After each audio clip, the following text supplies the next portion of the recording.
Hello friends, welcome back to our channel.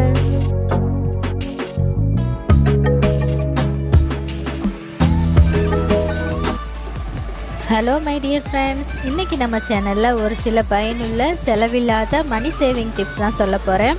உங்களுக்கு ரொம்ப யூஸ்ஃபுல்லா இருக்கும். ஸ்கிப் பண்ணாம வீடியோ பாருங்க.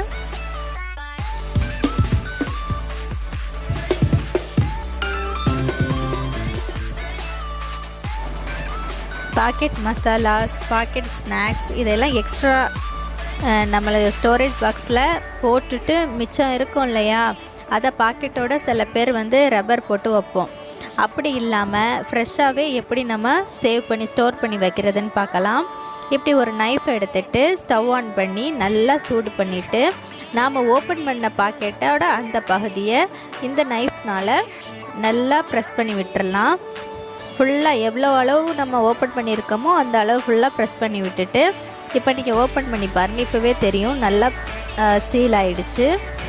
இப்போ நீங்கள் எவ்வளோ கொட்டினாலும் அது கொட்டவே செய்யாது. நல்லா ஸ்டோர் ஆகிருக்கும், ஃப்ரெஷ்ஷாகவே இருக்கும். நீங்களும் ட்ரை பண்ணி பாருங்கள், உங்களுக்கு யூஸ்ஃபுல்லாக இருக்கும். வெங்காயம் உரிக்கும்போது கண் எரியாமல் இருக்க இந்த டிப்ஸை ஃபாலோ பண்ணுங்கள், உங்களுக்கு யூஸ்ஃபுல்லாக இருக்கும்.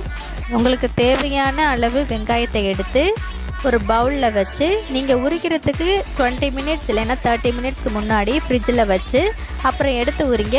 கண் எரிச்சல் வரவே செய்யாது. ட்ரை பண்ணி பாருங்கள், உங்களுக்கு ரொம்ப யூஸ்ஃபுல்லாக இருக்கும். இப்போது பொட்டேட்டோ குருமா செய்யல பொட்டேட்டோ மேஷ் பண்ண வேண்டியிருக்கும். எல்லார் வீட்லேயும் மேஷர் இருக்குன்னு அவசியம் இல்லை.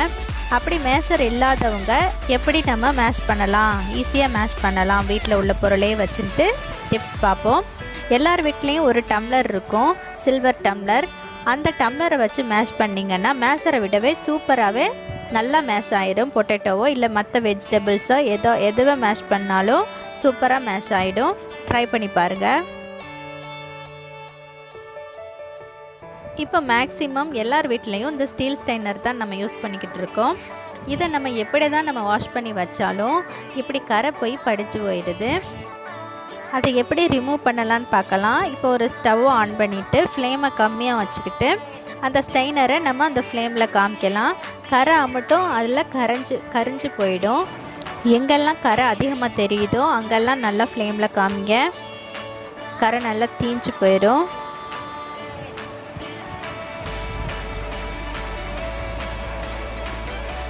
இப்போ பாருங்கள், நான் இன்னும் வாஷ் பண்ணவே இல்லை. இப்போவே கொஞ்சம் டிஃப்ரென்ஷியேட் தெரியுது. இது மாதிரி நீங்களும் உங்கள் வீட்டில் ட்ரை பண்ணி பாருங்கள்.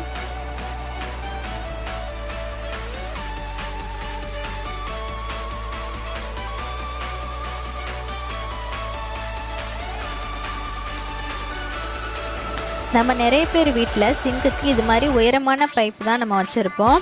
இதில் நம்ம வாஷ் பண்ணும்போது வெசல் வாஷ் பண்ணும்போது இல்லை வேறு ஏதாவது கழுவும் போதோ நம்ம மேலே தண்ணி தெறிக்கும். அப்படி தெறிக்காமல் இருக்க சில டிப்ஸ் பார்ப்போம். இது மாதிரி பலூன் எடுத்து டேப்பில் ஃபிக்ஸ் பண்ணிக்கிடலாம். அதில் சின்ன ஹோல் போட்டிருக்கேன். பட் சின்ன ஹோல் இதுக்கு சூட் ஆகாது. சின்ன ஹோல் போட்டால் இப்படி தண்ணி ஃபில்லாகி கீழே விழக்கூடிய வாய்ப்பு இருக்குது. இப்படி தெரிச்சிடும். வெயிட் தாங்காமல் இது பலூன் கீழே விழுந்துடும். இப்போ பாருங்கள், கொஞ்சம் பெரிய ஹோல் போட்டிருக்கேன். இந்த ஹோல் போட்டோம்னா நம்ம டேப் ஆன் பண்ணும்போது அது தண்ணி வரும், ஆஃப் பண்ணும்போது ஆஃப் ஆகிடும். நம்ம சின்ன ஹோல் போட்டிருந்தா நம்ம டேப்பை ஆஃப் பண்ணாலுமே அதில் தேங்கி இருக்கிற தண்ணி வடிஞ்சிக்கிட்டே தான் இருக்கும். ஸோ கொஞ்சம் பெரிய ஹோல் போட்டு இப்படி நம்ம ஃபிக்ஸ் பண்ணி விட்டுட்டோம்னா நம்ம சிங்கையும் க்ளீன் பண்ணுறதுக்கு ரொம்ப ஈஸியாகவும் இருக்கும். நம்ம வெசல் வாஷ் பண்ணையிலையும் ஸ்லோவாக தண்ணி வரும். பாருங்கள், டேப் ஆஃப் பண்ணும்போது பலூனில் உள்ள தண்ணிலாம் ஃபினிஷ் ஆகிடுது. இதுக்கு டேப்பில் ஃபிக்ஸ் பண்ணுற ஃப்ளெக்சிபிள் கேட்ஜெட்ஸ்லாம் இருக்க தான் செய்யுது.